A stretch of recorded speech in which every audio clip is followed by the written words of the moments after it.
ಕೃಷ್ಣಾರಮಣರಾಜ್ಯದೌ ಪುಷ್ಣೀತಾಂ ಮಮ ಸದ್ಬುದ್ಧಿಂ ವೃಷ್ಣಿವಾಸಿಷ್ಠವಂಶಜೌ ಲಸತು ಶ್ರೀಮದಾನಂದತೀರ್ಥೇಂದುರ್ನೋ ಹೃದಂಬರೆ ಯದ್ವಚಶ್ಚಂದ್ರಿಕಾ ಸ್ವಾಂತ ಸಂತಾಪಂ ವಿನಿಕೃಂತತಿ ಭವತಿ ಯದನುಭಾವಾತ್ ಏಡಮೂಕೋಪಿ ವಾಗ್ಮಿ ಜಡಮತಿರಪಿ ಜಂತುರ್ಜಾಯತೆ ಪ್ರಾಜ್ಞಮೌಲಿಃ ಸಕಲವಚನಚೇತೋ ದೇವತಾ ಭಾರತೀ ಸಾ ಮಮ ವಚಸಿ ನಿಧತ್ತಾಂ ಸನ್ನಿಧಿಂ ಮಾನಸೇ ಚ ಆಪಾದಮೌಲಿಪರ್ಯಂತಂ ಗುರುಣಾಂ ಆಕೃತಿಂ ಸ್ಮರೇತ್ ತೇನ ವಿಘ್ನಾಃ ಪ್ರಣಶ್ಯಂತಿ ಸಿದ್ಧ್ಯಂತಿ ಚ ಮನೋರಥಾಃ ನಾರಾಯಣಂ ನಮಸ್ಕೃತ್ಯ ನರಂ ಚೈವ ನರೋತ್ತಮಂ ದೇವೀಂ ಸರಸ್ವತೀಂ ವ್ಯಾಸಂ ತತೋ ಜಯಮುದೀರಯೇತ್ ತಪಸ್ವಾಧ್ಯಾಯ ಶುಶ್ರೂಷಾ ಕೃಷ್ಣಪೂಜಾ ರತಂ ಮುನಿಂ ವಿಶ್ವೇಶಮಿಷ್ಟದಂ ವಂದೇ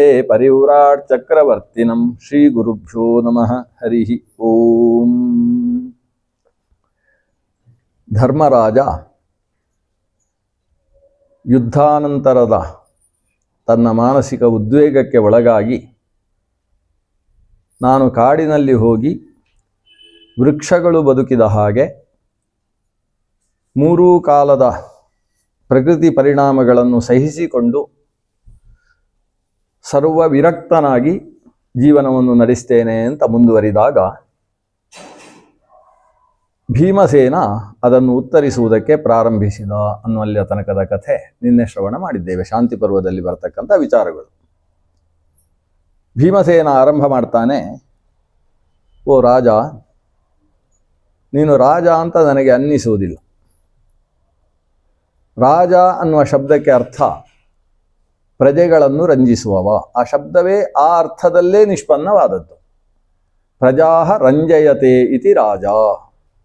ಪ್ರಜೆಗಳನ್ನು ಖುಷಿಗೊಳಿಸುವವನಿಗೆ ರಾಜ ಅಂತ ಹೆಸರು. ಪ್ರಜೆಗಳನ್ನು ಖುಷಿಗೊಳಿಸುವಂತಹ ವಿಧಾನ ಹೇಗೆ? ಪ್ರಜೆಗಳಿಗೆ ಸಂಪಾದನೆ ಮಾಡುವುದಕ್ಕೆ ಅವಕಾಶವನ್ನು ಕೊಡಬೇಕು. ಅವರು ಅರ್ಥ ಸಂಪಾದನೆಗೆ ಅವರಿಗೆ ಪ್ರೇರಣೆ ಕೊಡಬೇಕು. ಪ್ರಜೆಗಳನ್ನು ಸಂಪಾದನೆಯಲ್ಲಿ ತೊಡಗಿಸಬೇಕು. ತೊಡಗಿಸುವ ಕ್ರಮ ಹೇಗೆ? ಅವರು ಎಷ್ಟು ಸಂಪಾದಿಸಿದ್ದಾರೆ ಅಂತ ನೋಡಿ ಅದರಲ್ಲಿ ಒಂದಿಷ್ಟು ಪಾಲನ್ನು ತಾನು ತೆಗೊಳ್ಬೇಕು. ತಾನು ಪಾಲು ತೆಗೊಂಡ್ರೆ ಅವರು ಇನ್ನಷ್ಟು ಸಂಪಾದನೆ ಮಾಡ್ತಾರೆ. ಇಲ್ಲ ಅವರಿಗೆ ಪೂರ್ತಿ ಬಿಟ್ಟರೆ ಸಂಪಾದನೆಯ ಆಸಕ್ತಿಯೇ ಹೋಗ್ತದೆ. ಟ್ಯಾಕ್ಸಿನ ಹಿಂದೆ ಇರುವಂಥ ವಿವರಣೆ ಇದು. ತೆಗೊಳ್ಬೇಕಂತೆ ರಾಜ. ತೆಗೊಂಡು ಏನು ಮಾಡಬೇಕು? ಅವರು ಸಂಪಾದನೆ ಮಾಡಿದ್ದಕ್ಕೋಸ್ಕರ ಯಾರು ಹೆಚ್ಚು ಹೆಚ್ಚು ಸಂಪಾದನೆ ಮಾಡಿದ್ದಾರೋ ಅವರಿಗೆ ಸನ್ಮಾನ ಮಾಡಬೇಕಂತೆ. ಇದು ರಾಜನ ಕಥೆ ಕ್ರಮ. ಟ್ಯಾಕ್ಸ್ ತೆಗೊಳ್ಬೇಕು. ತೆಗೊಂಡದ್ರಲ್ಲಿ 6% ಅಂದರೆ 100 ರೂಪಾಯಿ ಟ್ಯಾಕ್ಸ್ ತಗೊಂಡ್ರೆ 6 ರೂಪಾಯಿ ಅವನಿಗೆ ಸನ್ಮಾನಕ್ಕೋಸ್ಕರ ಅಂತ ಇಟ್ಕೋಬೇಕಂತೆ. ಇನ್ನು ಉಳಿದದ್ದು 94 ರೂಪಾಯಿ ಉಂಟಲ್ವಾ, ಅದನ್ನೆಲ್ಲ ನಾಗರಿಕ ಪ್ರಯೋಜನಗಳಿಗೋಸ್ಕರ, ಯಾರಿಗೆ ಸಂಪಾದನೆ ಇಲ್ಲ ಅಂಥವರ ಅನುಕೂಲಕ್ಕೋಸ್ಕರ, ಅವರ ನೆಮ್ಮದಿಗೆ ಬೇಕಾದ ತಾಣಗಳನ್ನು ನಿರ್ಮಾಣ ಮಾಡುವುದು, ಧರ್ಮಛತ್ರಗಳನ್ನು ನಿರ್ಮಾಣ ಮಾಡುವಂಥದ್ದು, ವೃಕ್ಷಗಳನ್ನು ರಸ್ತೆಯ ಇಕ್ಕೆಲೆಗಳಲ್ಲಿ ಉಂಟು ಮಾಡುವಂಥದ್ದು, ರಸ್ತೆಯನ್ನು ಚೆನ್ನಾಗಿ ನಡೆಸುವುದು, ನೀರು ಕುಡಿಯುವುದಕ್ಕೆ ಅವಕಾಶ ಇಲ್ಲದೆ ಇದ್ದ ಪ್ರದೇಶದಲ್ಲಿ ಶುದ್ಧವಾದ ಸಮೃದ್ಧಿ ಆಗುವುದಕ್ಕೆ ಬೇಕಾದಂತಹ ಕೆರೆಗಳನ್ನು ಕಟ್ಟಿಸುವಂಥದ್ದು, ಸ್ನಾನಕೊಳಗಳನ್ನು ನಿರ್ಮಾಣ ಮಾಡುವಂಥದ್ದು, ದೇವಸ್ಥಾನಗಳನ್ನು ವೃದ್ಧಿಗೊಳಿಸುವಂಥದ್ದು, ಹಬ್ಬ ಹರಿದಿನಗಳನ್ನು ಆಚರಿಸುವುದಕ್ಕೋಸ್ಕರ ಈ ರೀತಿಯಲ್ಲಿ ಮನಸ್ಸಿಗೆ ನೆಮ್ಮದಿಯನ್ನು ಕೊಡ್ತಕ್ಕಂತಹ ಬೇರೆ ಬೇರೆ ವಿಧಾನಗಳಲ್ಲಿ ಅದನ್ನು ಉಪಯೋಗಿಸಬೇಕು. ಅದು ಹೇಗಿರಬೇಕು? ಹೇಗೆ ಅಂದರೆ ಮಧುಕರವು ಪುಷ್ಪದಿಂದ ಮಧುವನ್ನು ಹೀರುವಂತೆ ಇರಬೇಕು. ಇವತ್ತು ಮಧುಕರ ಮಧುವನ್ನು ಹೀರಿತು, ನಾಳೆ ದಿವಸ ಪುಷ್ಪದಲ್ಲಿ ಮಧುವೇ ನಿಷ್ಪತ್ತಿ ಆಗುವುದಿಲ್ಲ ಅನ್ನುವ ರೀತಿಯಲ್ಲಿ ಅದು ಹೀರುವುದಿಲ್ಲ. ಅದು ಹೀರಿದ ಕಾರಣದಿಂದ ಏನಾಗ್ತದೆ ಅಂತ ಹೇಳಿದರೆ ಆ ಪುಷ್ಪಕ್ಕೆ ಇನ್ನೊಂದು ಪುಷ್ಪದ ಸಂಬಂಧ ಪರಾಗಸ್ಪರ್ಶವಾಗುವುದರ ಮೂಲಕ ಅದು ಕಾಯಿ ಒಡೆದು ಫಲ ಆಗುವುದಕ್ಕೆ ಬೇಕಾದಂತಹ ಕೆಲಸವನ್ನು ಆ ಜೇನು ನೊಣ ಮಾಡುವ ಹಾಗೆ ಪ್ರಜೆಗಳಿಂದ ತೆಗೆದಂತಹ ತೆರಿಗೆ, ಸಂಸ್ಕೃತದಲ್ಲಿ ಅದನ್ನು ಕರ ಅಂತ ಕರೀತಾರೆ, ಕರಗ್ರಹಣ ಅಂತ ಹೇಳ್ತಾರೆ. ಈ ಕರವನ್ನು ತೆಗೆದುಕೊಳ್ಳಬೇಕಾದ್ರೆ ಯಾರಿಗೂ ತೊಂದರೆಯಾಗದೇ ಇರುವ ರೀತಿಯಲ್ಲಿ ತೆಗೊಳ್ಬೇಕು. ತೆಗೊಳ್ಳುವುದರಿಂದ ಅವರಿಗೆ ಇನ್ನಷ್ಟು ಖುಷಿ. ರಾಜನಿಗೆ ನಾನು ಈ ಬಾರಿ ಇಷ್ಟು ಕೊಟ್ಟಿದ್ದೇನೆ, ಇಷ್ಟು ಟ್ಯಾಕ್ಸ್ ಕಟ್ಟಿಸಿದ್ದೇನೆ ಅಂತ. ಅದು ಬಿಟ್ಟು ಅದನ್ನೆಲ್ಲ ತಪ್ಪಿಸಿಕೊಳ್ಳುವ ವಿಧಾನಗಳನ್ನೆಲ್ಲ ಅವರು ಹುಡುಕುವುದಿಲ್ಲ. ರಾಜನಿಗೆ ಹೆಚ್ಚು ಟ್ಯಾಕ್ಸ್ ಕೊಟ್ಟರೆ ನಮಗೆ ವಿಶೇಷವಾದ ಸ್ಥಾನಮಾನ ಮನ್ನಣೆ ಇದೆ. ರಾಜ ಕರೆಯತಕ್ಕಂತಹ ಸಭೆಯಲ್ಲಿ ಊರ ಹಸ್ತು ಸಮಸ್ತರು ಅಂತ ಕರೆಯುವಾಗ ನಮ್ಮನ್ನು ಪ್ರಥಮ ಸ್ಥಾನದಲ್ಲಿ ಕೂಡಿಸ್ತಾನೆ ಅನ್ನುವ ಭಾವಗಳು ಉಂಟಾಗುವುದರ ಮೂಲಕ ಇನ್ನಷ್ಟು ಅವರಿಗೆ ಸಂಪಾದನೆ ಮಾಡುವುದಕ್ಕೆ ಅವಕಾಶ ಕೊಟ್ಟು ಲೋಕದಲ್ಲಿ ಜನಜಾಗೃತಿ, ಯಾರೂ ಕೂಡ ಆಲಸ್ಯದಿಂದ ಸುಮ್ಮನೆ ಕೂಡದೇ ಇರುವ ಹಾಗೆ ಅವರವರ ಕೆಲಸದಲ್ಲಿ ಅವರವರು ತೊಡಗಿ ತಮ್ಮ ತಮ್ಮ ವೃತ್ತಿ ಕರ್ಮ ಸ್ವಧರ್ಮವನ್ನು ಅನುಷ್ಠಾನ ಮಾಡುವುದಕ್ಕೆ ಬೇಕಾಗುವ ಹಾಗೆ ಮಕ್ಕಳಲ್ಲಿ ಮಾಡುವ ಪ್ರೀತಿಯಂತೆ ಪ್ರಜೆಗಳಲ್ಲಿ ಪ್ರೀತಿ ಮಾಡುವ ರಾಜ ಯಾರಿದ್ದಾನೆ ಅವನಿಗೆ ರಾಜ ಅಂತ ಹೆಸರು. ಆದರೆ ನೀನು ತುಂಬ ಓದಿದ್ದು ಜಾಸ್ತಿ ಆಯಿತು ಅಂತ ಹೇಳ್ತಾನೆ ಭೀಮಸೇನ. ನೀನು ಅಧ್ಯಯನ ಮಾಡಿದ್ದು ಜಾಸ್ತಿ ಆಯಿತು. ಕೆಲವರೆಲ್ಲ ಇದ್ದಾರೆ, ಅವ ಹೇಳುವುದು ಶ್ರೋತ್ರಿಯಸ್ಯೇವ ತೇ ರಾಜನ್ ಮಂದಕಸ್ಯಾವಿ ಪಶ್ಚಿತಃ ಅನುವಾಕ ಹತ ಬುದ್ಧಿ ನೈಷಾ ತತ್ವಾರ್ಥದರ್ಶಿನಿ. ಕೆಲವರು ವೇದಾಧ್ಯಯನ ಮಾಡ್ತಾರೆ, ಆದರೆ ವೇದದ ಅರ್ಥವನ್ನು ಅಧ್ಯಯನ ಮಾಡುವುದೇ ಇಲ್ಲ. ಭೀಮಸೇನ ಹೇಳುವುದು ವೇದಾಧ್ಯಯನ ಮಾಡ್ತಾರೆ. ಶ್ರೋತ್ರಿಯಸ್ಯೇವ ತೇ ರಾಜನ್, ಅವರು ಏನು ಮಾಡ್ತಾರೆ? ಅನುವಾಕ ಹತ ಬುದ್ಧಿ. ಅವರಿಗೆ ವೇದಾಧ್ಯಯನ ಮಾಡುವ ಕ್ರಮ ಹೇಗೆ? ಋಗ್ವೇದ ಪೂರ್ತಿ ಕಂಠದಲ್ಲಿ ಮಾಡಿಕೊಳ್ಳಬೇಕು. ಋಗ್ವೇದದಲ್ಲಿ 10,552 ಮಂತ್ರಗಳಿದ್ದಾರೆ. ಆ ಮಂತ್ರಗಳನ್ನು ಅಭ್ಯಾಸ ಮಾಡುವ ಕ್ರಮ ಹೇಗೆ? ಒಂದು ಮಂತ್ರ ತಗೊಳ್ತಾರೆ. ಆ ಒಂದು ಮಂತ್ರವನ್ನು ಒಂದು ಸಲ ಹೇಳುವುದು, ಎರಡನೇ ಬಾರಿ ಹೇಳುವುದು. ಬೆರಳಿರುವುದು 5 ಆದ್ರಿಂದ 10 ಸಲ ಹೇಳ್ತಾರೆ. 10 ಸಲ ಹೇಳಿ ಫಟ್ ಅಂತ ಒಂದು ಹೊಡಿತಾರೆ, ಹೊಡೆದು ಎರಡನೇ ಮಂತ್ರ. ಅಷ್ಟು 10 ಜನ ಕೂತ್ಕೊಂಡು ಎರಡನೇ ಮಂತ್ರ ಹೇಳುವುದು. ಅದನ್ನು 10 ಸಲ ಹೇಳುವುದು. ಇದಕ್ಕೆ ಸಂತೆ ಅಂತ ಹೆಸರು. ನಿರಂತರವಾಗಿ ಸಂತೆಯನ್ನು ಮಾಡಿ ಏಕಸಂತಗ್ರಾಹಿಗಳು ಅಂತ ಕೆಲವರಿದ್ದಾರೆ. ಅಂದರೆ ಒಂದೇ ಬಾರಿ ಹೇಳಿದರೆ ಗ್ರಹಣ ಆಗಿಬಿಡ್ತದೆ ಅಂತ. ಇವ್ರದ್ದು ಹಾಗಲ್ಲ, ದಶಸಂತ. 10 ಬಾರಿ ಅದನ್ನು ಹೇಳ್ತಾರೆ. ಈ 10 ಬಾರಿ ಹೇಳುವುದನ್ನು ಆಮೇಲೆ 10 ಬಾರಿ ಮಾಡಬೇಕು. ಅಂದರೆ ಒಟ್ಟು ಎಷ್ಟು ಬಾರಿ ಹೇಳಿದಾಗ ಆಯಿತು? 100 ಬಾರಿ ಹೇಳಿದ ಹಾಗೆ ಆಯಿತು. ಇಷ್ಟಾದಾಗ ಅವರಿಗೆ ಆ ವೇದ ಒಂದಾದ ಮೇಲೆ ಒಂದು ಆನುಪೂರ್ವಿ ವಿಶಿಷ್ಟವಾಗಿ ಶಿರಸ್ಸಿನಲ್ಲಿ ಗೃಹೀತವಾಗ್ತದೆ. ಆಗ ಆ ಸೂಕ್ತ ಬಿಟ್ಟು ಮುಂದಿನ ಸೂಕ್ತಕ್ಕೆ ಹೋಗುದು. ಹೀಗೆ ವೇದಗಳನ್ನು ಅಭ್ಯಾಸ ಮಾಡ್ತಾ ಮಾಡ್ತಾ ಅನುವಾಕಗಳನ್ನು ಓದ್ತಾನೆ. ಅನುವಾಕದ ನಂತರ ಅಧ್ಯಾಯಕ್ಕೆ ಹೋಗ್ತಾನೆ. ಅಧ್ಯಾಯದ ನಂತರ ಮಂಡಲಗಳನ್ನು ಓದ್ತಾನೆ. ಮಂಡಲಗಳನ್ನು ಓದಿದ ಮೇಲೆ ಸಮಗ್ರ ವೇದ ಆತನ ಶಿರಸ್ಸಿನಲ್ಲಿ ನಿಲ್ತದೆ. ಈ ರೀತಿ ನಿಂತ ಮೇಲೆ ಅವನ ಹತ್ರ ಒಗ್ಗರಣೆ ಹಾಕುವುದಕ್ಕೆ ಏನೇನು ಹಾಕಬೇಕು ಅಂದರೆ ಅವನಿಗೆ ಗೊತ್ತಿರೋದಿಲ್ಲ. ಅದು ಸೀಮೆ ಎಣ್ಣೆಯಲ್ಲಿ ಒಗ್ಗರಣೆ ಹಾಕುವುದು ಅಂತ ಅನ್ಕೊಂಡು ಅವನಿಗೆ ಯಾವುದಕ್ಕೆ ಉಪಯೋಗಿಸಬೇಕು ಅಂತಲೇ ಗೊತ್ತಿರುವುದಿಲ್ಲ. ಪ್ರಪಂಚದ ಯಾವ ಜ್ಞಾನವೂ ಇಲ್ಲದೆ ಅನುವಾಕ ಹತ ಬುದ್ಧಿ ನೈಷಾ ತತ್ವಾರ್ಥದರ್ಶಿನಿ. ಅನುವಾಕಗಳನ್ನು ಓದ್ತಾ ಓದ್ತಾ ಬುದ್ಧಿ ಜಡ್ಡುಗಟ್ಟಿದ ಮೇಲೆ ಪ್ರಪಂಚದಲ್ಲಿ ಯಾವ ವಿಷಯವೂ ಅರ್ಥ ಆಗದೇ ಇರುವ ಸ್ಥಿತಿಗೆ ಬಂದು ಬಿಡ್ತಾರೆ ಕೆಲವರು ಶ್ರೋತ್ರಿಯರು. ಯಾಕೆ? ಕಾರಣ ಏನು ಅಂತ ಹೇಳಿದರೆ ಅವರು ವೇದ ಓದಿದ್ದಾರೆ, ಆದರೆ ವೇದದ ಅರ್ಥ ಓದಲಿಲ್ಲ. ಹಾಗೆ ಆಗೋಯ್ತಲ್ವಾ ರಾಜನ್?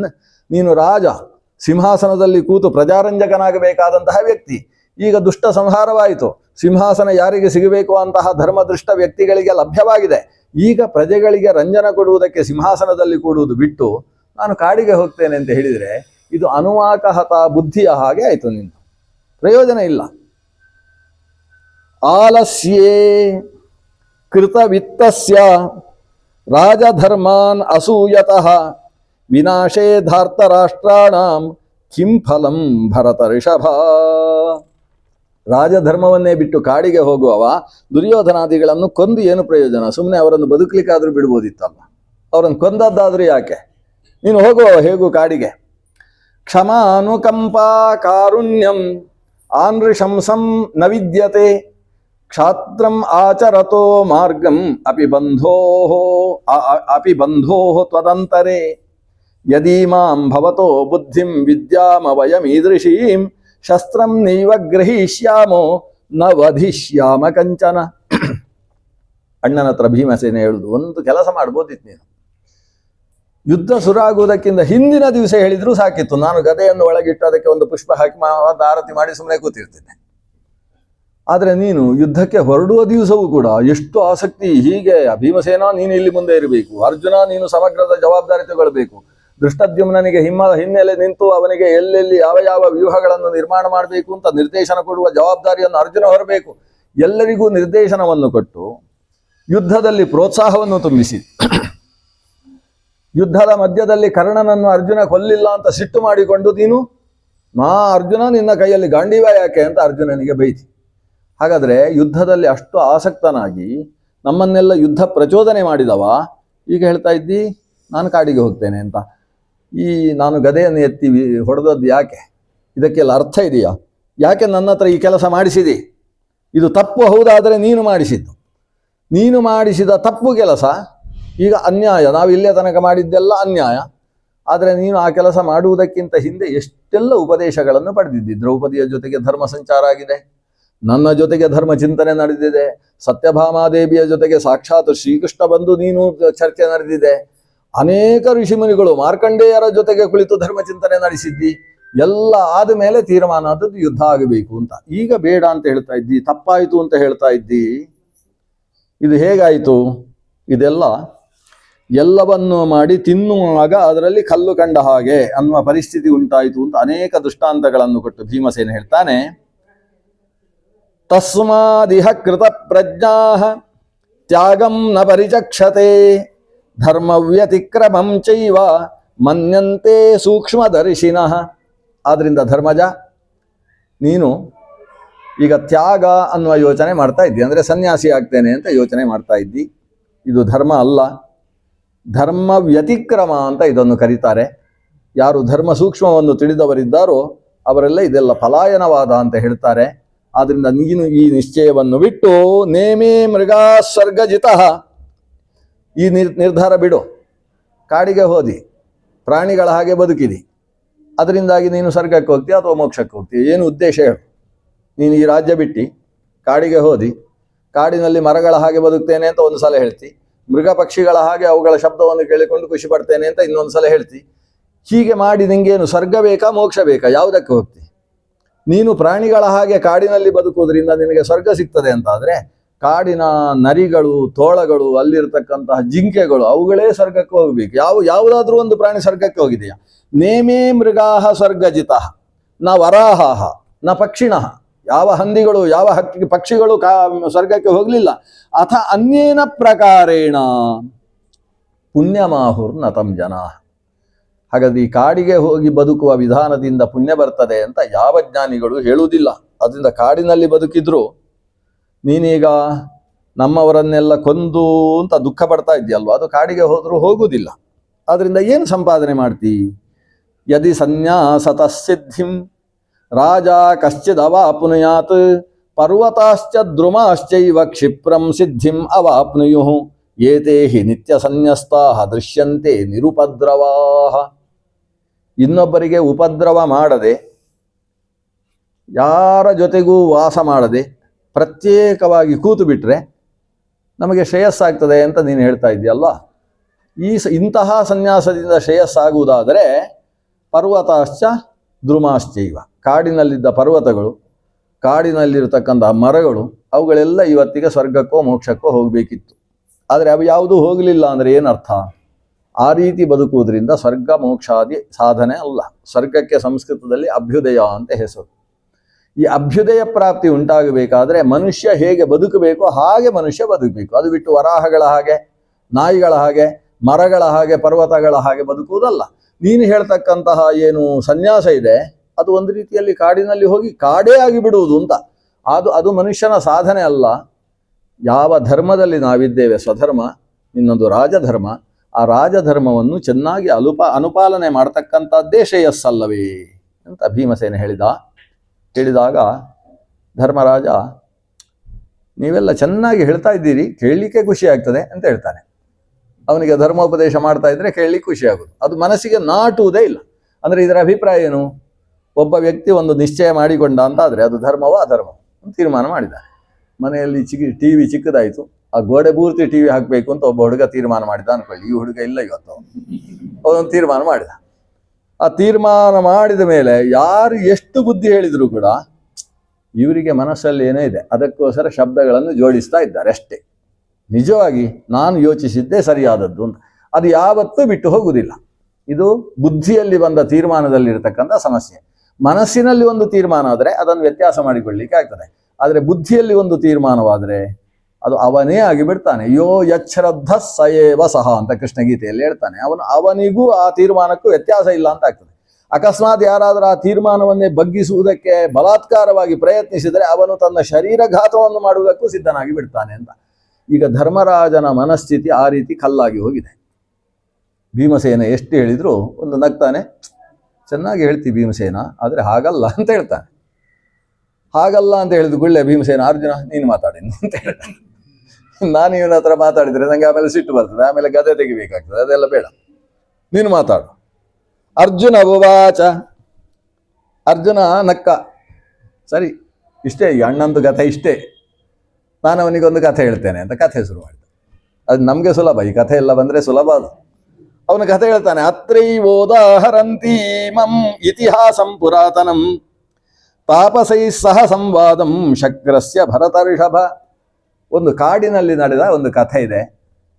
ಏನಂದ್ರೆ, ಒಂದು 5-6 ಜನ ವಿದ್ಯಾರ್ಥಿಗಳು ಗುರುಕುಲದಲ್ಲಿ ಗುರುವಿನ ಜೊತೆಗೆ ಅಧ್ಯಯನ ನಡೆಸಿದರು. ಗುರುಗಳವರಿಗೆ ಬೇಕಾದ ಶಾಸ್ತ್ರಗಳನ್ನು, ಧರ್ಮಶಾಸ್ತ್ರ, ಅರ್ಥಶಾಸ್ತ್ರ, ಕಾಮಶಾಸ್ತ್ರ, ಮೋಕ್ಷಶಾಸ್ತ್ರ ಇರುವುದು 4: ಧರ್ಮ, ಅರ್ಥ, ಕಾಮ, ಮೋಕ್ಷ. ಈ 4 ಶಾಸ್ತ್ರಗಳ ವಿಶೇಷ ಅಧ್ಯಯನ ಆಯಿತು ಅವರಿಗೆ. ಅಧ್ಯಯನ ಆದ ಮೇಲೆ ಖುಷಿಯಾಯಿತು. ಗುರುಗಳು ಒಂದು ಸ್ನಾನ ಮಾಡಿಸಿದರು, ಸ್ನಾತಕ ವ್ರತ ಆಯಿತು, ಅದಕ್ಕೆ ಸಮಾವರ್ತನ ಅಂತ ಹೆಸರು. ಹೊರಟವರ ಕೆಲಸ ಏನು? ಯಾವುದಾದ್ರೂ ಗೃಹಸ್ಥರ ಮನೆಯ ಮುಂದೆ ಬಂದು ಕನ್ಯಾರ್ಥಿ ಅಂತ ಹೇಳಬೇಕು. ಅಲ್ಲಿ ವಿವಾಹ ಯೋಗ್ಯವಾದ ಕನ್ಯೆ ಇದ್ದಾಳೆ ಅಂತಾದರೆ ಇವರು ಓದಿದ್ದಾರೆ ಅಂತೇಳಿ ಅವರು ಮದುವೆ ಮಾಡಿ ಕೊಡಬೇಕು. ಇದು ಮುಂದಿನ ಕ್ರಮ. ಆದರೆ ಇವರು ಒಂದು ಮರದ ಅಡಿಯಲ್ಲಿ ಬಂದು ಒಂದು ವಿಮರ್ಶೆ ಮಾಡುವುದಕ್ಕೆ ಶುರು ಮಾಡಿದ್ರಂತೆ. ಅಜಾತಶ್ಮಶ್ರವೋ ಮಂದಾಹ ಕುಲೇ ಜಾತಾಹ ಪ್ರವವೃಜುಹು. ಎಷ್ಟು ವಯಸ್ಸಿನವರು ಅಂದರೆ ಅಜಾತ ಶ್ಮಶ್ರವ, ಗಡ್ಡ ಮೀಸೆ ಇನ್ನೂ ಬರಲಿಲ್ಲ ಅಂತೆ. ಗುರುಕುಲದ ಅಭ್ಯಾಸ ಮುಗಿದಿದೆ. ಶ್ಮಶ್ರು ಅಂದರೆ ಗಡ್ಡ ಮೀಸೆ ಅಂತ ಅರ್ಥ. ಅದೆರಡು ಬರಲಿಲ್ಲ ಆ ವಯಸ್ಸಿನವರು. ಅಂಥವರು ಮದುವೆಗೆ ಹೊರಡಬೇಕಾದವರು ಅವರು ಸನ್ಯಾಸ ತಗೊಳ್ತೇವೆ ಅಂತ ತೀರ್ಮಾನ ಮಾಡಿದರು. ಅವರು ಮರದ ಕೆಳಗೆ ಕೂತರಂತೆ. ಕೂತು ಧರ್ಮೋಯಮಿತಿ ಮನ್ವಾನಾ ಸಮೃದ್ಧಾ ಬ್ರಹ್ಮಚಾರಿಣಃ ತ್ಯಕ್ವಾ ಭ್ರಾತೃನ್ ಪಿತೃನ್ಶ್ಚೈವ ತಾನ್ ಇಂದ್ರೋ ಅನ್ವಕೃಪಾಯತ. ಮರದ ಕೆಳಗೆ ಕೂತು ಚಿಂತನೆ ನಡೆಸಿದ್ರು. ನಾವೀಗ ಏನು ಮಾಡಬೇಕಾದ್ದು? ಹೋಗಿ ಮದುವೆ ಆಗಬೇಕಾದ್ದು. ವಿವಾಹವಾಯಿತು ಅಂತೇಳಿದರೆ ಆಮೇಲೆ ಆತ್ಮಶ್ರೇಯಸ್ಸು ಅಲ್ಲಿಗೆ ಮುಚ್ಚಿತು ಅಂತ ಅರ್ಥ. ಆ ಸಂಸಾರದಲ್ಲಿ ಒಂದು ಸಲ ಬಿದ್ದುವಿ ಅಂತಾದರೆ ಅದು ಯಾವ ಸೀಮೆಯನ್ನು ಉಲ್ಲಂಘನ ಮಾಡಲಿಕ್ಕೆ ಆಗದೇ ಇರುವ ರೀತಿಯ ಒಂದು ಕಟ್ಟಾಗಿ ಬಿಡ್ತದೆ. ಸೀಮೋಲ್ಲಂಘನ ಅಂದ್ರೆ ಏನು? ಒಂದು ಗಡಿಯನ್ನು ದಾಟಿ ಮುಂದಿನ ಗಡುವಿಗೆ ಹೋಗು. ಒಮ್ಮೆ ಸಂಸಾರ, ವಿವಾಹ ಅನ್ನುವ ಒಂದು ಬಂಧನ ಉಂಟಾಯಿತು ಅಂತಾದರೆ ಇವನು ಆಮೇಲೆ ಒಂದು ಸೀಮೆ ದಾಟುವುದಕ್ಕೆ ಅವಕಾಶ ಇಲ್ಲ. ಸನ್ಯಾಸ ತಗೊಳ್ಳುವ ಅಂದರೆ ಅದು ಬಿಡುವುದಿಲ್ಲ. ಸನ್ಯಾಸ ಅದೊಂದು ಸೀಮೆ. ಗಾರ್ಹಸ್ಥ್ಯ ಆದಮೇಲೆ ವಾನಪ್ರಸ್ಥ. ಇಷ್ಟು ಬೇಗ ವಾನಪ್ರಸ್ಥವ? ನನ್ನ ಕೂದಲು ಬಿಳಿ ಆಗಲಿಲ್ಲ ಅಂತ ಅವರು ಹೇಳಿದರೆ ಇವರು ಹೊರಡುವ ಹಾಗೆ ಇಲ್ವಾ? ಇಲ್ಲಿಗೊಂದು ಪ್ರಸಂಗ. ವಾನಪ್ರಸ್ಥಕ್ಕೆ ಹೊರಡುವುದಕ್ಕೆ ಅವಕಾಶ ಇಲ್ಲ.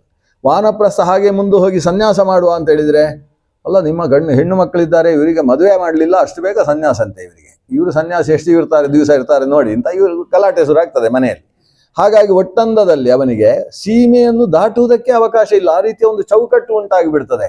ಇದರ ಮೂಲಕ ನಾವು ಮೋಕ್ಷ ಸಾಧನೆ ಹೇಗೆ ಮಾಡಿಕೊಳ್ಳುವುದಕ್ಕೆ ಸಾಧ್ಯ?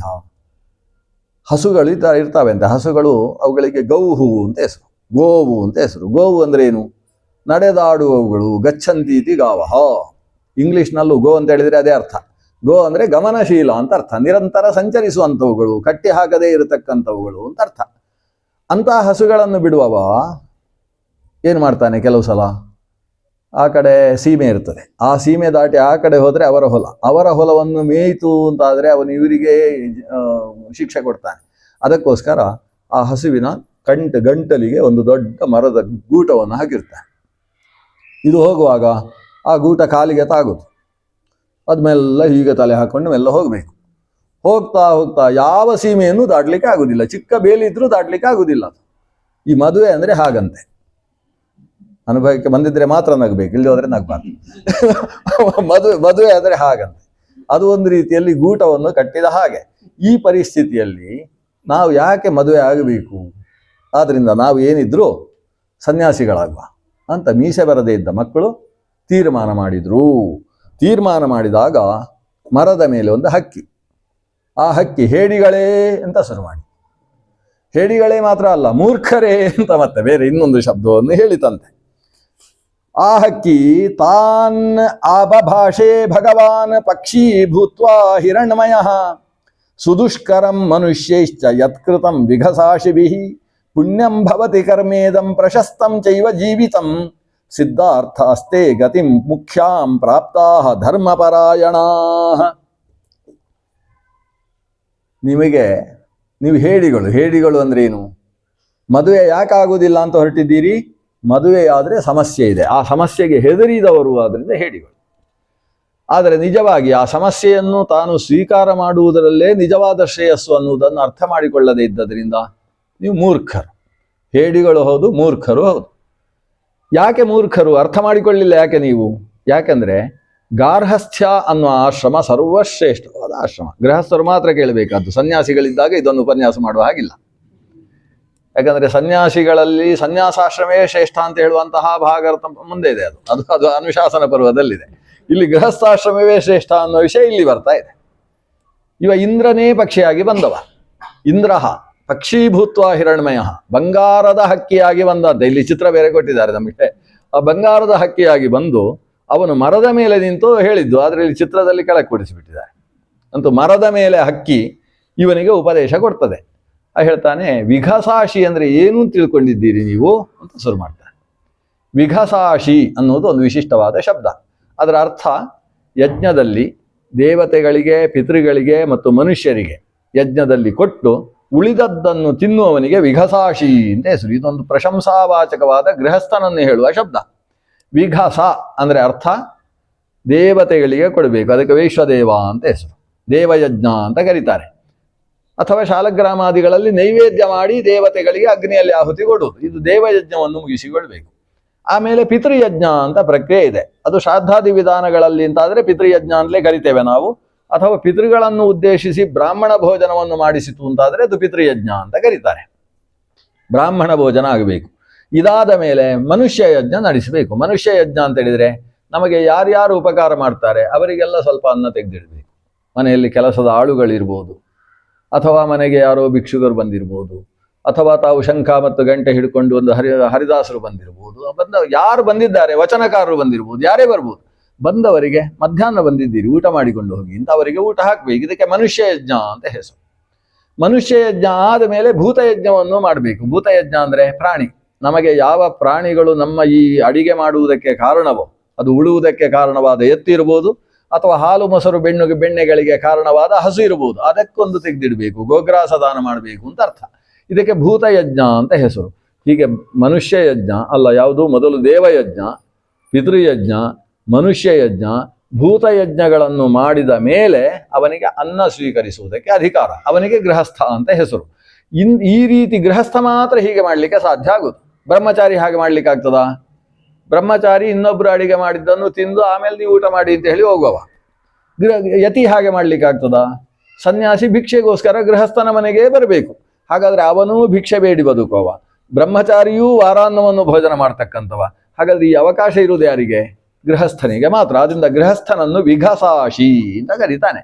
ವಿಘಸಾಶಿ ಅನ್ನುವುದಕ್ಕೆ ಪಾಪಿಷ್ಟವಾದ ಅನ್ನವನ್ನು ತ್ಯಜಿಸಿ ಶುದ್ಧವಾದ ಯಜ್ಞಶಿಷ್ಟ ಅನ್ನವನ್ನು ಸ್ವೀಕಾರ ಮಾಡತಕ್ಕಂಥವ ಅಂತ ಅರ್ಥ.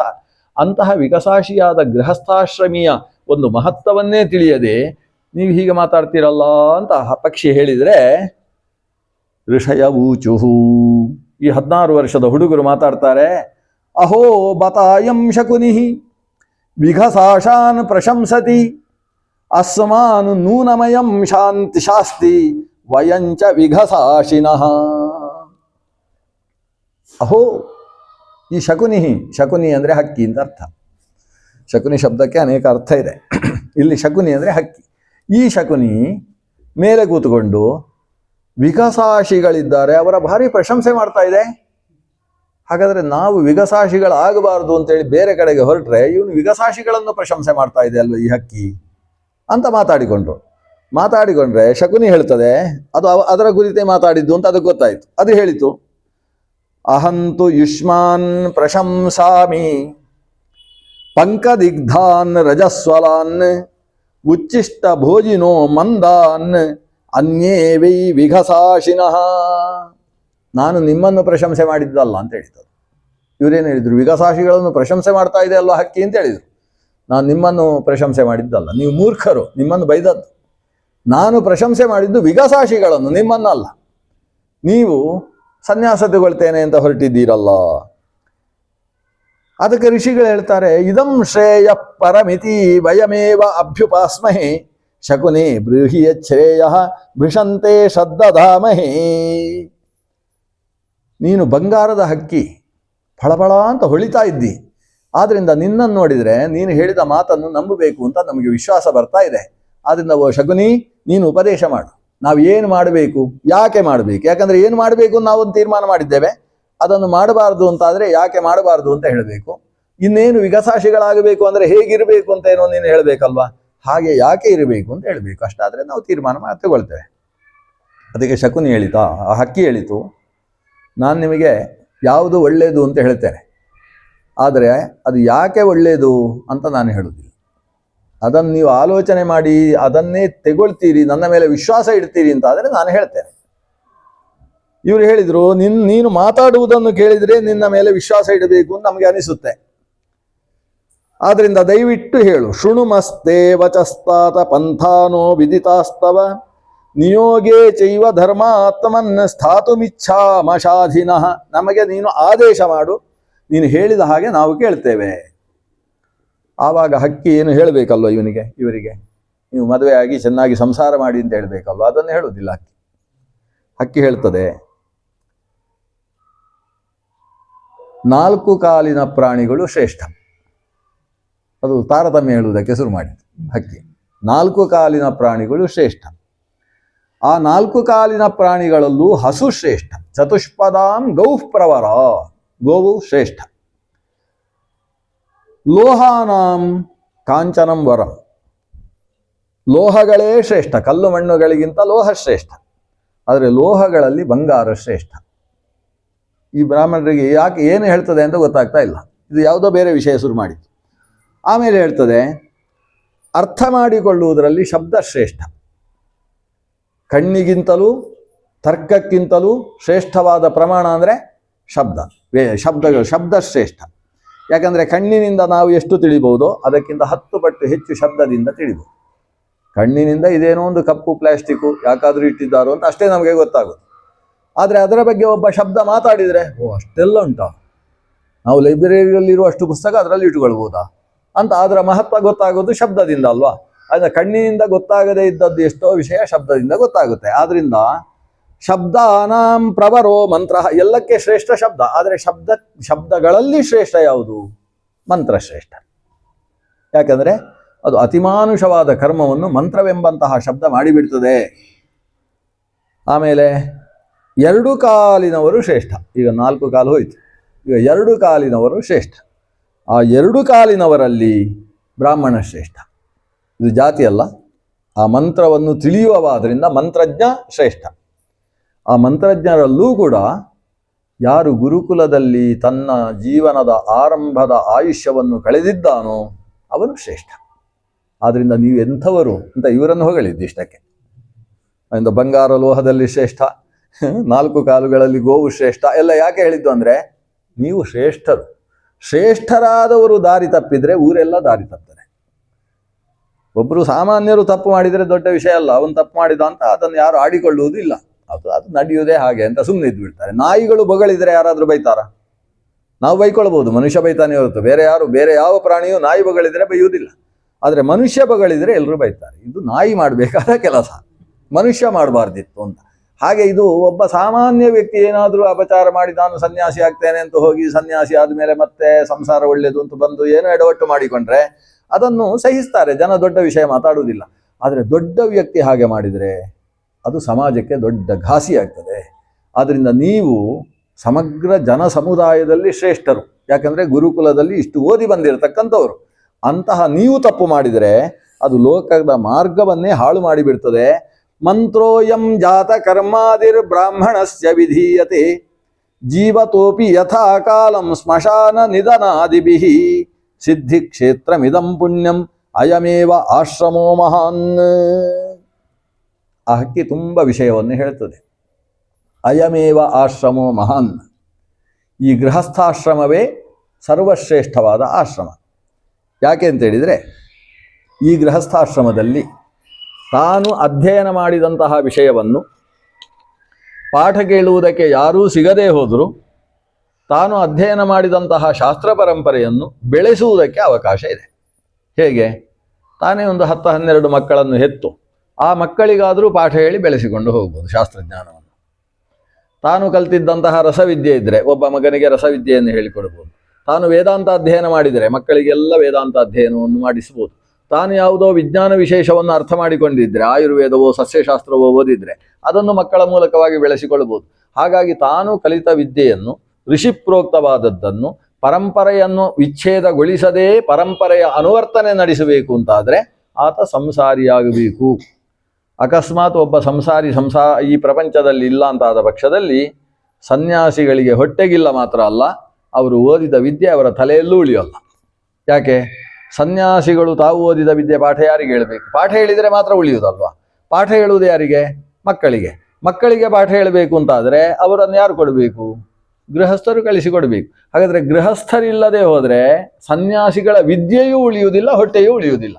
ಅಂದ ಹೊಟ್ಟೆಯೋ ಬುದ್ಧಿಯೋ ಅದು ಉಳಿಬೇಕು ಅಂತಾದರೆ ಗೃಹಸ್ಥರ ಮೂಲಕವೇ ಉಳಿಯುವುದು. ಈ ಗಾರ್ಹಸ್ಥ್ಯ ಅನ್ನುವುದು ಸಿದ್ಧಿ ಕ್ಷೇತ್ರಂ, ಇದು ಸಾಧನೆ ಮಾಡುವುದಕ್ಕೆ ಇರತಕ್ಕಂತಹ ಕ್ಷೇತ್ರ.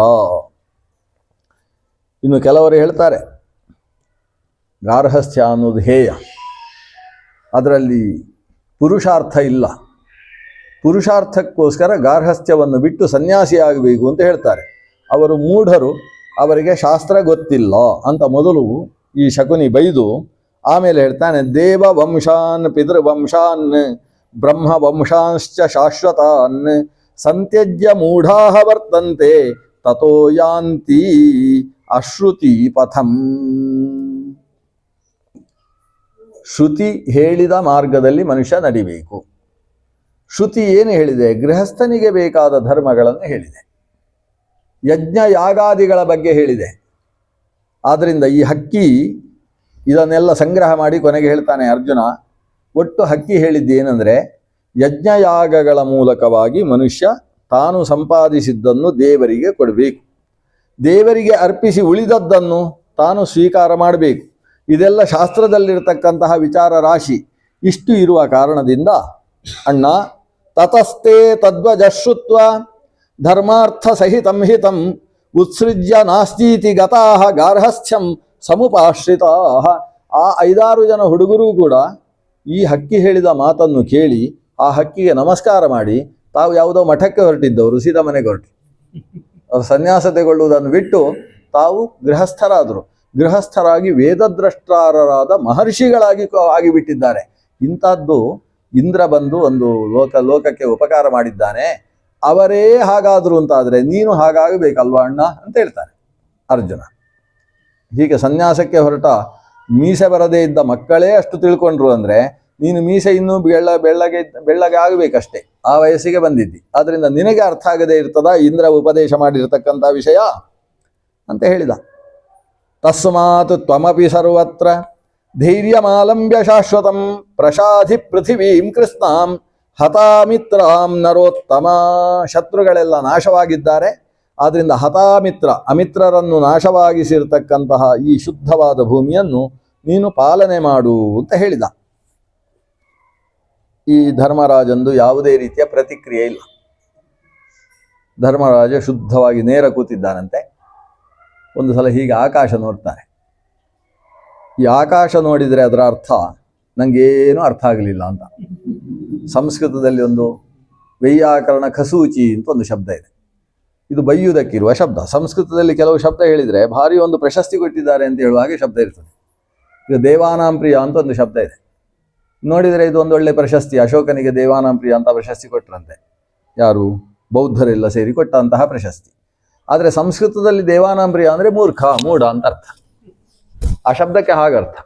ಪಂಡಿತ ಪುತ್ರ ಅಂತ ಒಂದು ಶಬ್ದ ಇದೆ. ಇದರ ಅರ್ಥ ಪೆದ್ದ ಶಿಖಾಮಣಿ ಅಂತ ಅರ್ಥ. ನೋಡ್ಲಿಕ್ಕೆ ಪಂಡಿತ ಪುತ್ರ ಅಂತ ನೋಡ್ಲಿಕ್ಕೆ ಶಬ್ದ ಹಾಗುಂಟು. ಮಹಾಬ್ರಾಹ್ಮಣ ಅಂತ ಉಂಟು. ಸಂಧ್ಯಾವಂದನೆ ಮಾಡದೆ ಯಜ್ಞೋಪವೀತವನ್ನು ಆಣಿಯಲ್ಲಿ ಸಿಕ್ಕಿಸಿದವ ಅಂತ ಅರ್ಥ. ಅದಕ್ಕೆ ಹೆಸರು ಮಹಾಬ್ರಾಹ್ಮಣ ಅಂತ ಶಬ್ದ. ಹಾಗೆ ಬೈಯುವ ಶಬ್ದಗಳು ಯಾವುದು, ಹೊಗಳುವ ಶಬ್ದ ಯಾವುದು ಅಂತ ಸಂಸ್ಕೃತದಲ್ಲಿ ಕೆಲವು ಗೊತ್ತಾಗುವುದಿಲ್ಲ. ಹಾಗೆ ಇದು ಒಂದು ಶಬ್ದ, ವೈಯಾಕರಣ ಖಸೂಚಿ ಅಂತ ಶಬ್ದ. ಅದರ ಅರ್ಥ ವ್ಯಾಕರಣ ಚೂರೂ ತಲೆಗೆ ಹೋಗದೇ ಇರುವವ. ಖಸೂಚಿ ಅಂದರೆ ಆಕಾಶವನ್ನು ಸೂಚಿಸುವವ.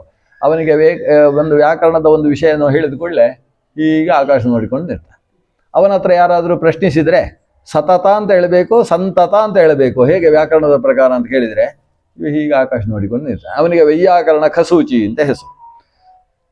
ಆ ರೀತಿಯಲ್ಲಿ ಇವನು ಇಷ್ಟು ಹೊತ್ತು ಅರ್ಜುನ ಒಳ್ಳೆ ಕತೆ ಹೇಳಿದ, ಇಂದ್ರ ಹಕ್ಕಿಯಾಗಿ ಬಂದು ಆ ಹುಡುಗರಿಗೆ ಉಪದೇಶ ಮಾಡಿದ, ಗಾರ್ಹಸ್ಥ್ಯದ ಮಹತ್ವ ಏನು ಅಂತ ಹೇಳಿದ, ಲೋಕದಲ್ಲಿ ಇನ್ನೊಬ್ಬರಿಗಾಗಿ ನಾವು ಬದುಕಬೇಕು ಹೇಗೆ ಅಂತ ಹೇಳಿದ. ಸನ್ಯಾಸಿ ಅನ್ನುವುದು ಇನ್ನೊಬ್ಬರಿಗೋಸ್ಕರ ಬದುಕುವುದಲ್ಲ, ತಾನೊಬ್ಬ ಮೋಕ್ಷಕ್ಕೆ ಹೋದರೆ ಸಾಕು ಅಂತ ಬದುಕ್ತಾನೆ. ಇದು ಹಾಗಲ್ಲ, ತಾನು ಮತ್ತೊಬ್ಬರಿಗೋಸ್ಕರ ಬದುಕ್ತಾನೆ. ತಾನು ಮೋಕ್ಷಕ್ಕೆ ಹೋಗುವುದರ ಜೊತೆಗೆ ತನ್ನ ಹೆಂಡತಿ ಮಕ್ಕಳಿಗೂ ಕೂಡ ಮೋಕ್ಷದ ದಾರಿಯನ್ನು ತೋರಿಸತಕ್ಕಂಥದ್ದು ಗಾರ್ಹಸ್ಥ್ಯ. ಹಾಗೆ ರಾಜನಾದವ ತಾನು ತನಗೋಸ್ಕರ ಬದುಕಬಾರ್ದು, ಪ್ರಜೆಗಳಿಗೋಸ್ಕರ ತಾನು ನಿಯಮನವನ್ನು ಮಾಡ್ತಾ ಬದುಕಬೇಕು ಅನ್ನುವ ವಿಷಯ ಅರ್ಜುನ ಹೇಳಿದರೆ ಇವ ಸುಮ್ಮನಾಗಿದ್ದಾನೆ. ಅವನು ಸುಮ್ಮನಾಗಿರುವುದನ್ನು ನೋಡಿ ನಕುಲ ಅರ್ಜುನನ ಮೈ ಮುಟ್ಟಿದ, ಹೀಗೆ ನಾನು ಸ್ವಲ್ಪ ಮಾತಾಡ್ಬೋದಾ ಅಂತ. ಅರ್ಜುನ, ನೋಡು ನಿಂದೊಂದು ಪ್ರಯತ್ನ ಮಾಡು ಅಂತ ಹೇಳಿದ. ನಕುಲ ಮಾತು ಶುರು ಮಾಡಿದ. ಹಾಗಾದರೆ ಈಗ ಬೇಗ ಮುಗಿಯುವುದಿಲ್ಲ ಇದೆಲ್ಲ ಕಥೆ.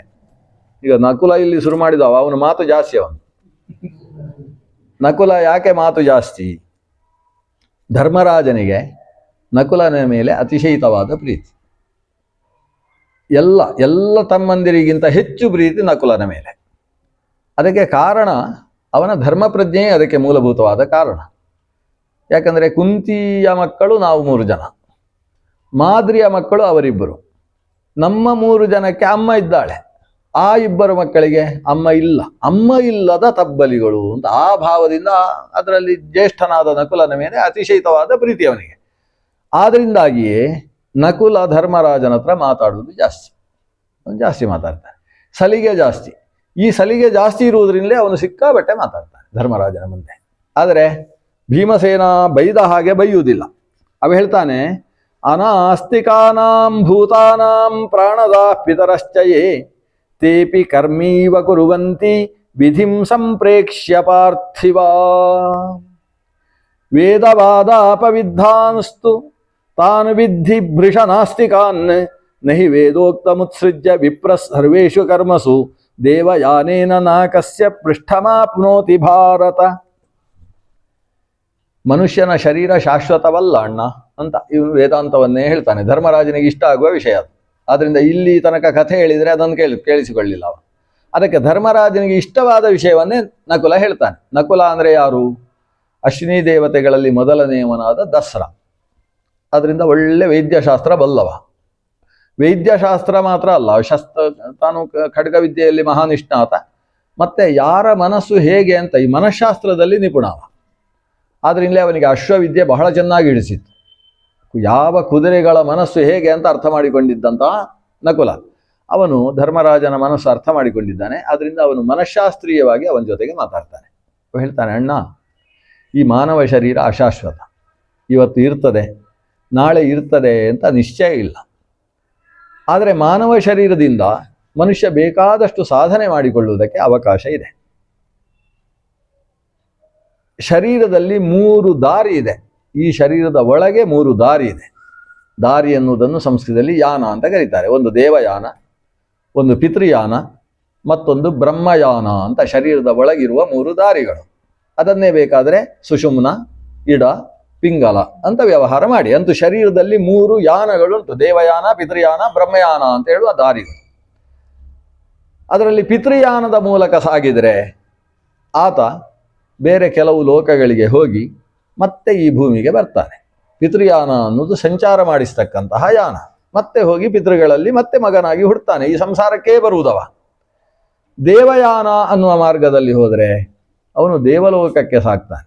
ದೇವಲೋಕದಲ್ಲಿ ದೀರ್ಘಕಾಲದ ತನಕ ಆತ ಇದ್ದು ಆಮೇಲೆ ಅವನ ಪುಣ್ಯ ಎಲ್ಲ ಕ್ಷೀಣವಾದ ಮೇಲೆ, ಕ್ಷೀಣೇ ಪುಣ್ಯೇ ಮರ್ತ್ಯಲೋಕಂ ವಿಶಂತಿ ಅಂತ ಹೇಳಿದ ಹಾಗೆ, ಅವನು ದೇವಲೋಕದಲ್ಲಿ ಪುಣ್ಯದ ಫಲವನ್ನೆಲ್ಲ ಅನುಭವಿಸಿ ಅಲ್ಪ ಪುಣ್ಯ ಉಳಿಸಿಕೊಂಡಿರುವ ಹಾಗೆ ಅಲ್ಲಿಂದ ಮೋಡಗಳಲ್ಲಿ ಒಂದು ಸೇರಿಕೊಳ್ತಾನೆ.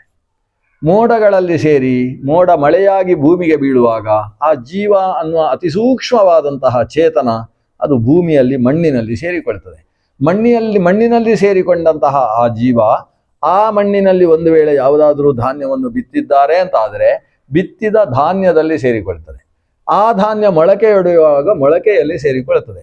ಮೊಳಕೆಯೊಡೆದು ಮೇಲೆ ಬಂದಂತಹ ಆ ವೃಕ್ಷದಲ್ಲಿ, ಆ ಧಾನ್ಯ ವೃಕ್ಷದಲ್ಲಿ ಯಾವಾಗ ತೆನೆ ಹೊರಗೆ ಬರ್ತದೆ ಆವಾಗ ತೆನೆಯಲ್ಲಿ ಧಾನ್ಯದ ಮಧ್ಯೆ ಸೇರಿಕೊಳ್ತದೆ ಜೀವ, ಅತಿ ಸೂಕ್ಷ್ಮವಾದ ಜೀವ.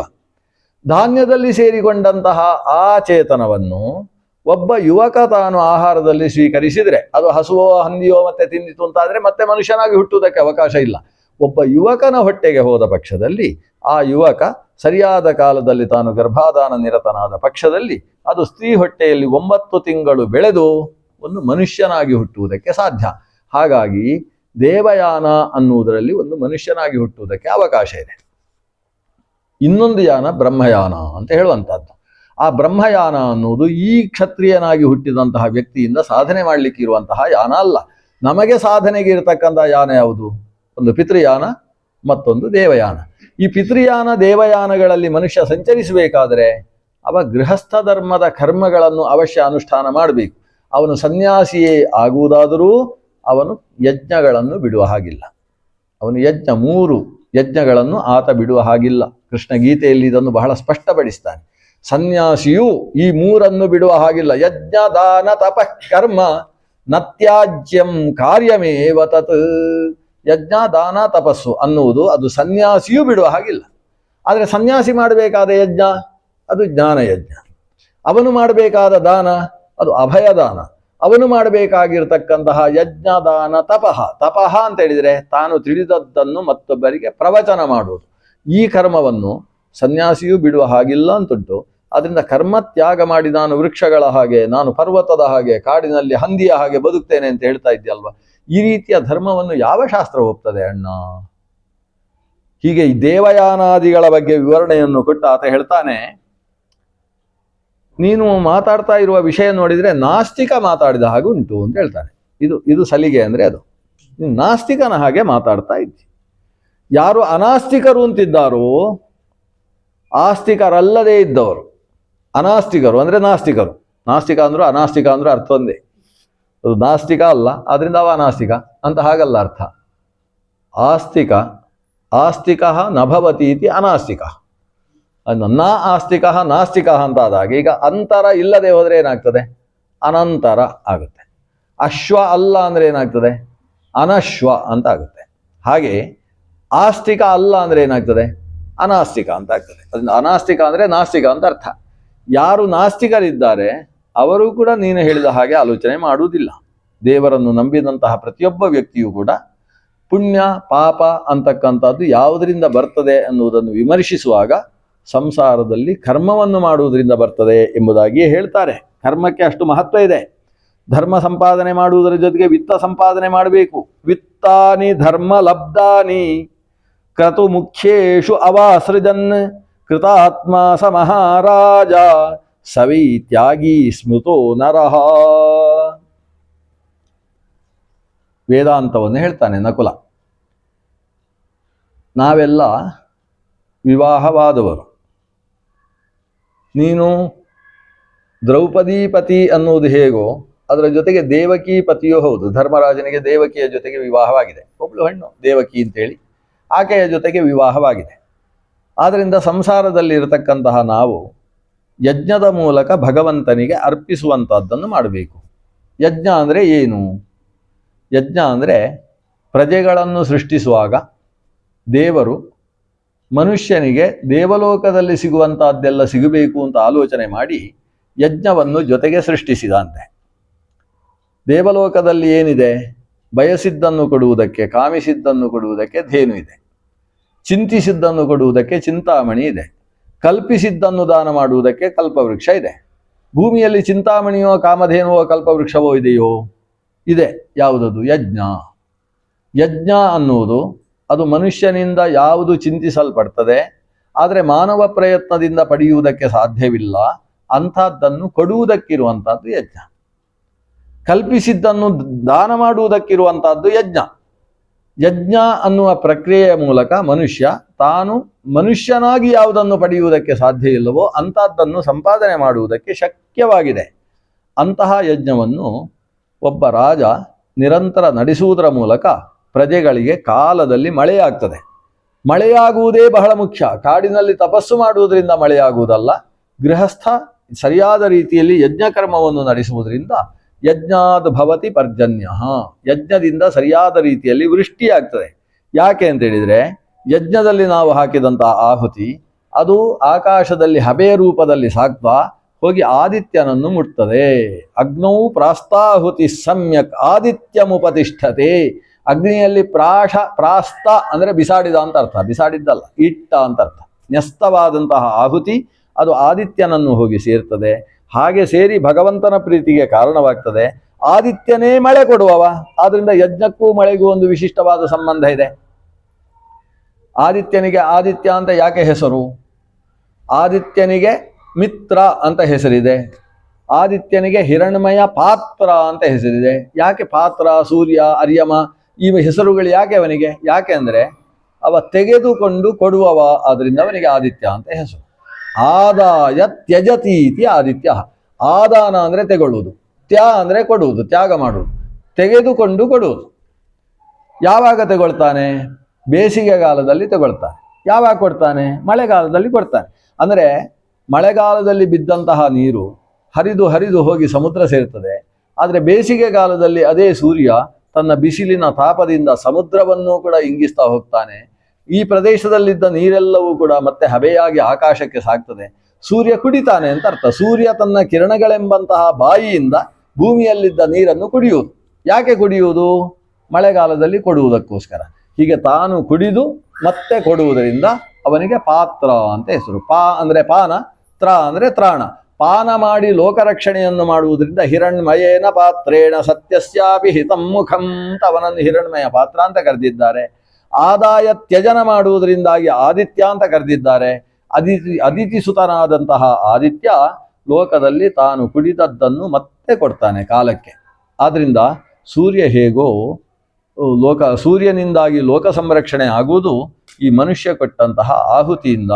ಆದ್ರಿಂದ ಅವ ಈ ಯಜ್ಞ ಚಕ್ರವನ್ನು ನಿರಂತರ ಸಂರಕ್ಷಣೆ ಮಾಡ್ತಾ ಹೋಗಬೇಕು.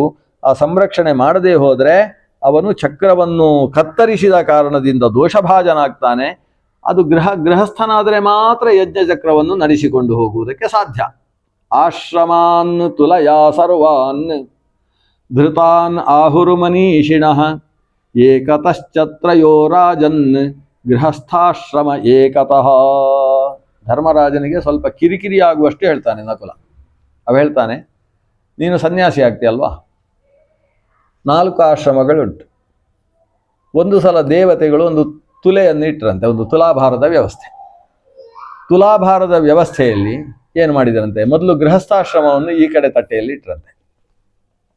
ಗೃಹಸ್ಥಾಶ್ರಮವನ್ನು ಇಟ್ಟದ್ದು ಅಂದರೆ ಚತುರ್ಮುಖ ಬ್ರಹ್ಮ ಮತ್ತು ಸರಸ್ವತಿ ದೇವಿಯರನ್ನು ಇಟ್ಟದ್ದು ಅಂತ ಅರ್ಥ. ಗಾರ್ಹಸ್ಥ್ಯ ಅಲ್ಲಿಂದ ಶುರು.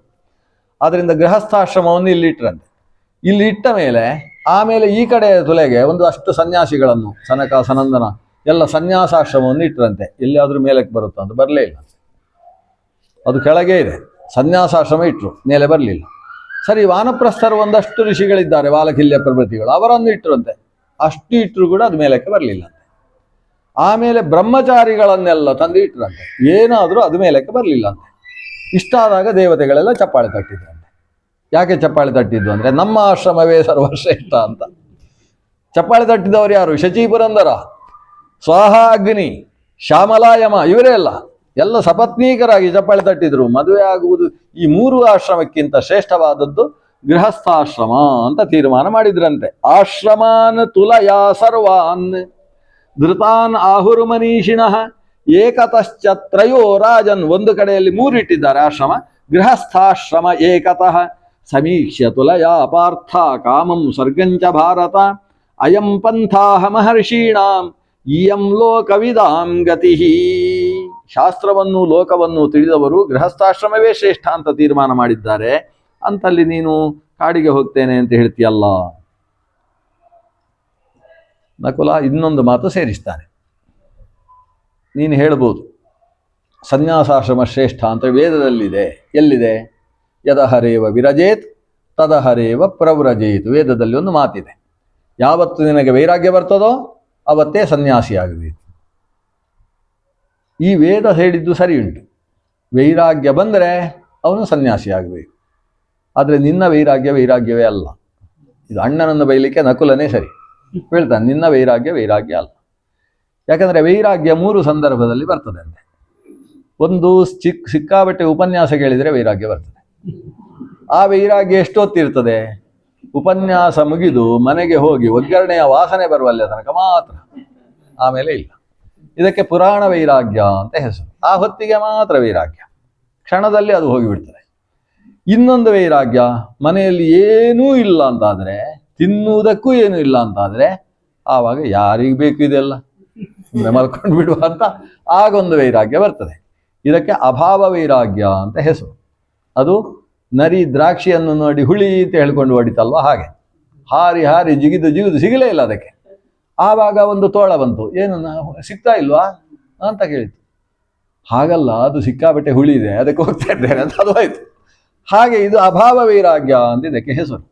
ಇನ್ನೊಂದು ವೈರಾಗ್ಯ ಇದೆ, ಅದು ಜ್ಞಾನಪೂರಕವಾಗಿ ಬರತಕ್ಕಂತಹ ವೈರಾಗ್ಯ. ಜ್ಞಾನಪೂರಕ, ಇದೆಲ್ಲ ಇಷ್ಟೇ ಅದು ಅಷ್ಟು ಅಂತ ಜ್ಞಾನ ಬಂದಾಗ ಇಷ್ಟೇ ಆದ ನಶ್ವರವಾದ ಇದನ್ನು ಹಿಡ್ಕೊಂಡು ಅಂತಹ ಶ್ರೇಷ್ಠವಾದ ಶ್ರೇಷ್ಠವಾದದ್ದನ್ನು ಬಿಟ್ಟಿದ್ದೇನಲ್ವಾ ಅಂತ ಅನ್ಕೊಂಡು ಇದನ್ನು ತ್ಯಜಿಸುವಂತಹ ಒಂದು ವೈರಾಗ್ಯ ಇದೆ. ಸ್ಮಶಾನ ವೈರಾಗ್ಯದ ಬಗ್ಗೆ ಇಲ್ಲಿ ಬರಲಿಲ್ಲ, ಇಲ್ಲಿ ಬಂದದ್ದು ಈ ವೈರಾಗ್ಯ. ಅದು ಸಾಮಾನ್ಯ, ಅದನ್ನು ಹೇಳ್ತಾರೆ ಸ್ಮಶಾನದಲ್ಲಿ ಒಂದು ವೈರಾಗ್ಯ, ಅದು ಬೇರೆ.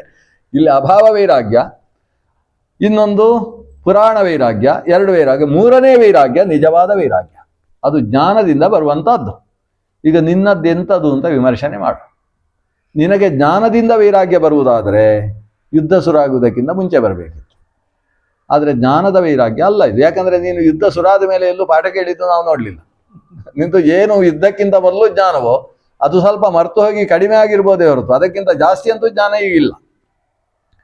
ಹಾಗಾದರೆ ನಿಂದು ಏನಿದು ಈಗ ಈಗಿನ ವೈರಾಗ್ಯ ಯಾವುದು? ಇದನ್ನು ಅಭಾವ ವೈರಾಗ್ಯ ಅಂತ ಹೇಳೋಣ. ಸಮಗ್ರ ರಾಜ್ಯ ನಿನ್ನ ಕೈಗೆ ಬಂದಿದೆ. ಅಭಾವ ವೈರಾಗ್ಯ ಬರುವುದಾದರೆ ಎಲ್ಲಿ ಬರಬೇಕಿತ್ತು? ಮೊದಲು ಯುದ್ಧ ಸುರಾಗುವುದಕ್ಕಿಂತ ಮುಂಚೆ ಬರಬೇಕಿತ್ತು. ಇದು ಹಾಗಲ್ಲ, ರಾಜ್ಯ ಪೂರ್ತಿ ನಿನ್ನ ಕೈಯಲ್ಲಿದೆ. ಈ ಅರ್ಜುನ, ಈ ಭೀಮಸೇನ ನೀನು ಹೇಳಿದ ಹಾಗೆ ಕೇಳ್ತೇನೆ ಅಂತ ಹೇಳುವುದಕ್ಕೆ ನಿಂತಿದ್ದಾರೆ. ನಿನಗೆ ಯಾವ ಒಂದು ಪಾರದೈಶಿಕವಾದ ಭಯವೇ ಇಲ್ಲ. ಅಂತಹ ಸ್ಥಿತಿ ನಿನ್ನ ಕೈಯಲ್ಲಿದ್ದರೂ ನಿನಗೆ ವೈರಾಗ್ಯ. ಇದು ಅಭಾವ ವೈರಾಗ್ಯ ಅಲ್ಲ. ಇನ್ನು ಪುರಾಣ ವೈರಾಗ್ಯವು, ಯಾರೂ ನಿನಗೆ ಆ ವೈರಾಗ್ಯ ಬರುವಂತಹ ಮಾತನ್ನು ಹೇಳಲಿಲ್ಲ. ನಾರದರು ಕೂಡ ಹೇಳಿದ್ದು ನಿನ್ನನ್ನು ಇನ್ನಷ್ಟು ರಾಜ್ಯದಲ್ಲಿ ರಾಜ್ಯಭಾರ ಮಾಡುವ ಅನ್ನೋ ಅಭಿಪ್ರಾಯದಲ್ಲೇ ಹೇಳಿದ್ದು. ಹಾಗಾದರೆ ಇದು ಪುರಾಣ ವೈರಾಗ್ಯವೂ ಅಲ್ಲ. ಹಾಗಾದರೆ ಇದನ್ನು ಜ್ಞಾನ ವೈರಾಗ್ಯ ಅಂತ ನಾವು ಕರಿಬೇಕು. ಜ್ಞಾನ ವೈರಾಗ್ಯ ಆದರೆ ಹಿಂದೆ ಬರಬೇಕಿತ್ತಲ್ಲ. ಹಾಗಾದರೆ ಅಭಾವ ವೈರಾಗ್ಯ ಅಲ್ಲ, ಪುರಾಣ ವೈರಾಗ್ಯ ಅಲ್ಲ, ಜ್ಞಾನ ವೈರಾಗ್ಯ ಅಲ್ಲ. ಹಾಗಾಗಿ ಈ ವೈರಾಗ್ಯ ಇದು ಸ್ಮಶಾನ ವೈರಾಗ್ಯ. ಅಲ್ಲಿ ಬರೋದು ಇದು ಸ್ಮಶಾನ ವೈರಾಗ್ಯ. ಎಲ್ಲರೂ ಸತ್ರು ಅಂತ ಆದಾಗ ನಾನು ಸಾಯ್ತೇನಲ್ವಾ ಅಂತ ವೈರಾಗ್ಯ ಇದು. ಅದು ಬಿಟ್ಟರೆ ಇನ್ನೇನು ವೈರಾಗ್ಯ ಇದೆ? ಆದರೆ ಯಾವ ಮನುಷ್ಯನು ಸಾಯ್ತೇನೆ ಅಂತ ಆಲೋಚನೆ ಮಾಡಬಾರ್ದು. ನಕುಲ ಉಪದೇಶ ಮಾಡ್ತಾರೆ.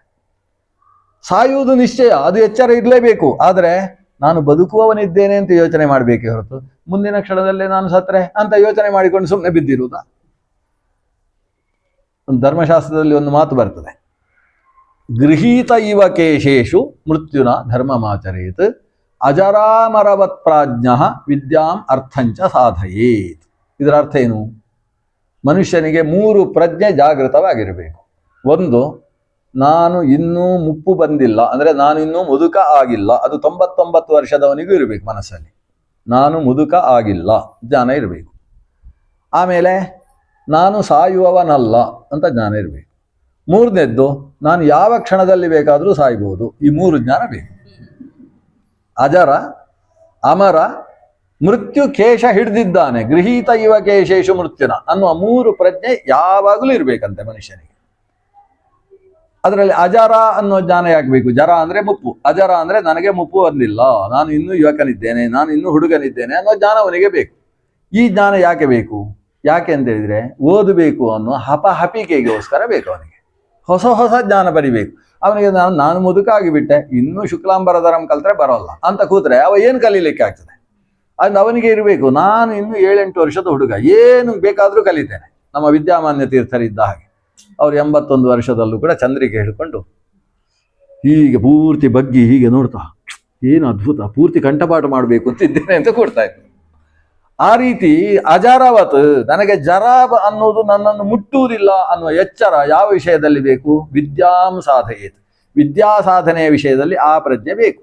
ಹೊಸ ಹೊಸ ಶಾಸ್ತ್ರಗಳನ್ನು ಓದು, ಹೊಸ ಹೊಸ ವಿಚಾರಗಳನ್ನು ತನ್ನಲ್ಲಿ ಜೋಡಿಸಿಕೊಳ್ಳುವುದು, ಇದು ಮಾಡ್ತಾ ಇರಬೇಕು. ಅದರ ಜೊತೆಗೇ ಬೇಕಾದ್ದು ಅಮರ. ಯಾಕೆಂದರೆ ನಾನು ಇವತ್ತೋ ನಾಳೆಯೋ ಸಾಯುವವ ಅಂತ ಮನಸ್ಸಲ್ಲಿದ್ದರೆ ಅವ ದುಡ್ಡು ಸಂಪಾದನೆ ಮಾಡಲಿಕ್ಕೆ ಆಗೋದಿಲ್ಲ. ಏನು ಸಂಪಾದನೆ ಮಾಡಿ ಏನು? ಮಕ್ಕಳು ಅವ್ರು ಸಂಪಾದನೆ ಮಾಡ್ಕೋತಾರೆ, ನಾನು ಕೊಟ್ಟು ಏನು ಅಂತ ಅವನಿಗೆ ಆ ಮನಸ್ಸು ಬರುವುದಿಲ್ಲ. ಅದಕ್ಕೋಸ್ಕರ ಅಮರ, ಸಂಪಾದನೆ ಮಾಡುವಷ್ಟು ಮಾಡಬೇಕು.